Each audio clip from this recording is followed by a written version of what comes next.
අද ඔගොල්ලෝ තම්නේල් එකෙන් දැකලා තමයි වීඩියෝ එකට එන්නේ. මම දන්නවා මේක වීඩියෝ එක බලන්නේ මෙඩිසින් යන්න ආස අය තමයි.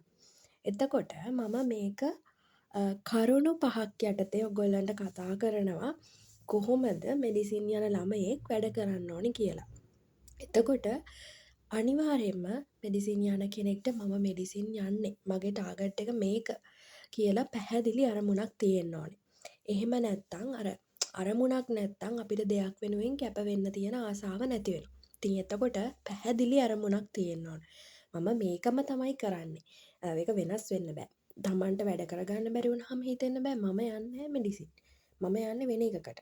මම මෙන්න මෙහෙම යන්තම් පාස් වෙනවා. එහෙම ඔයගොල්ලන්ගේ අවුරුදු 2 පටන් ගනිද්දි හිතෙන දේවල් ටික ටික හරි මං එක්කෝ හොඳ රෑන්කයක් දානවා කියලා හිතපු කෙනෙක් මම හිතනවා යන්තම් A3ක් ගන්න. ඊට පස්සේ ඔන්න ටික කාලයක් යනකොට වැඩ කරන්න බැරි වුණාම හිතනවා මම B3ක් ගන්න. එහෙම නෙවෙයි.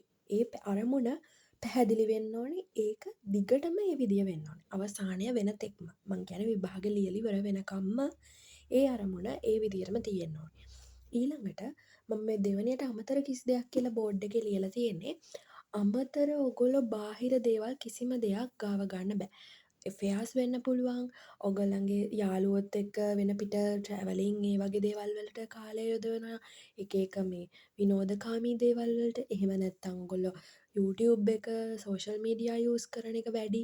ඒ දේවල් අමතර කිසි දෙයක් ඒ ළමයි කරන්න බෑ.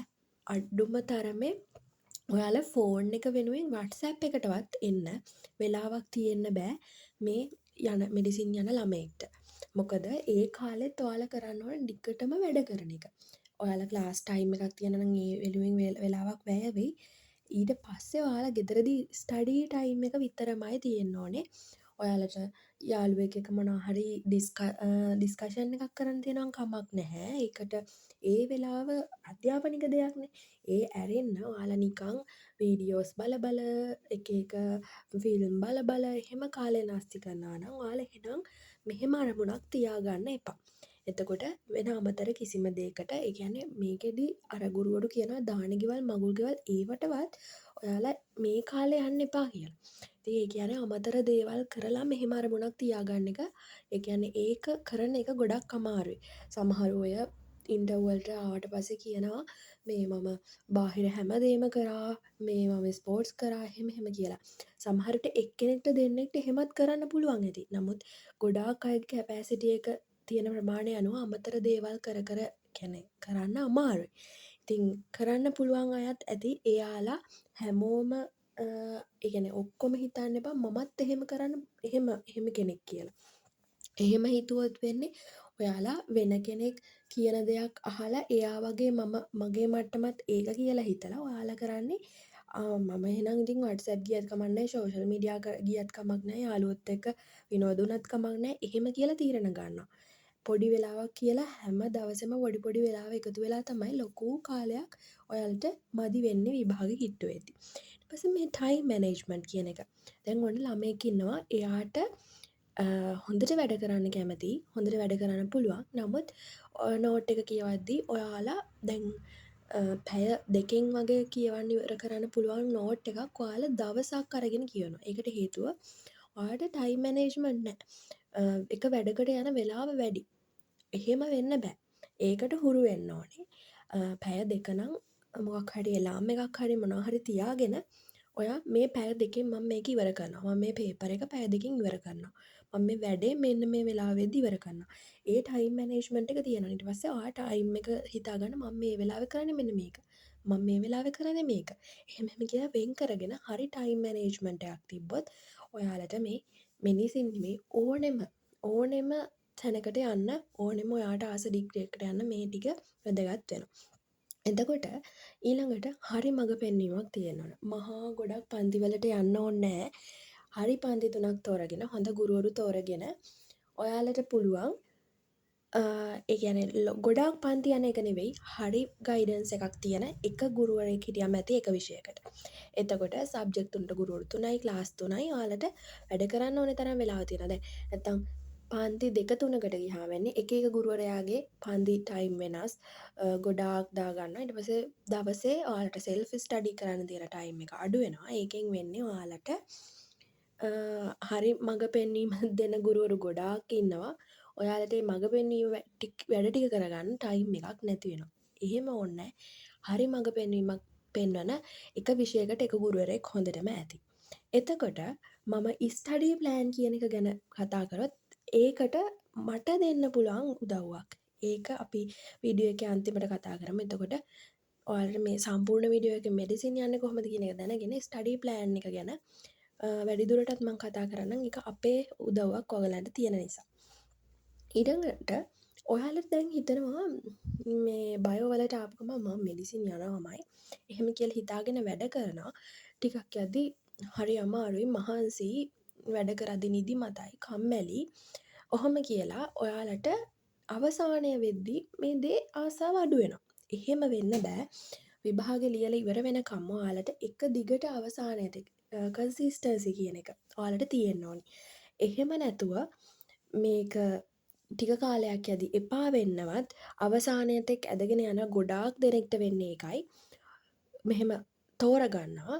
හැබැයි අවසානයත් එක්ක කරගෙන යන්නේ බොහොම පොඩි දෙනෙක්. ඒ දරා ගැනීමේ ශක්තිය තියෙන්න ඕනේ. අනිවාර්යයෙන්ම ඔයාලා ඒ දේ පටන් ගත්තා නම් අවසන් කරන්නම ඕනේ. මොන දෙයක්වත් මගින් නවත්තන්න කරන්න එපා. හරි දැන් මම මෙඩිසින් යන්න කොහොමද වැඩ කරන්න ඕනේ කියලා ඔයාලට කිව්වා.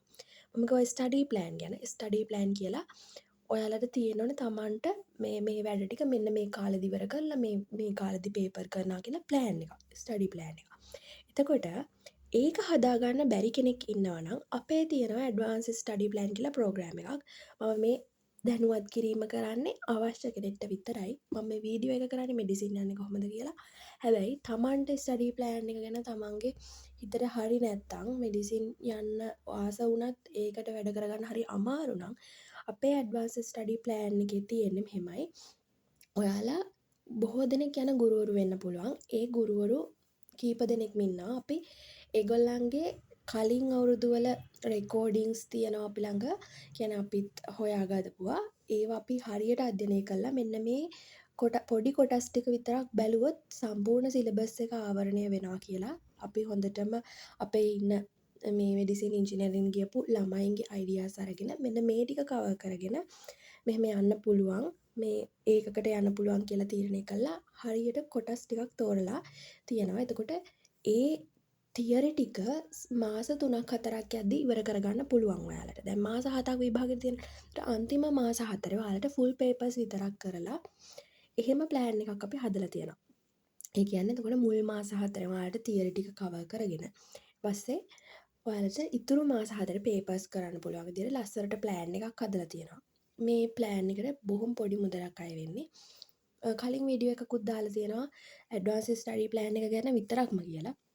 මේක අපි මෙඩිසින් යන්නේ කොහොමද කියලා දාපු වීඩියෝ එකනේ. එතකොට මේකේ මම ලොකු විස්තරයක් කරන්න මේකට කලින් තියෙන වීඩියෝ එකේ ඒකේ විස්තරයක් තියෙනවා. ඒකත් ඕනනම් අහන්න. ඉතින් එහෙම තමයි අපේ ඇඩ්වාන්ස් ස්ටඩි ප්ලෑන් එක. ඔයාලට ඒකෙන් උදව්වක් ගන්න පුළුවන් ඕනෑ අයට විතරක්. මෙඩිසින් යන්න නම් පැහැදිලි අරමුණක් තියෙන්න ඕනේ. අමතර දේවල් කරන්න කාලය යොදවන්න එපා. ටයිම් මැනේජ්මන්ට් එක තියෙන්න ගොඩාක් කාලය අරගෙන එක වැඩේ කරන්න එපා. හරි මඟ පෙන්වීමක් තියෙන ගුරුවරු 3 දෙනෙක් ඇති. ස්ටඩි ප්ලෑන් එකක් තමන්ට හදාගන්න පුළුවන්. තමන්ගේ ප්ලෑන් එක සැටිස් නැත්තම් අපෙන් උදව්වක් ගන්නත් පුළුවන්. එතකොට එක දිගටම ඔයාලගේ අරමුණ අවසානයේත් එක්ක තියාගන්න මේ වෙද්දී අතාරින්න හිතිලා තියෙනවා නම් ඒක අවසානයේත් එක්ක ගෙන යන අපෙනුත් උදව්වක් ගන්න පුළුවන්. එතකොට එහෙමයි මෙන්න මේ මෙඩිසින් යන කොහොමද කියලා වීඩියෝ එක ඉවර කරන්නේ.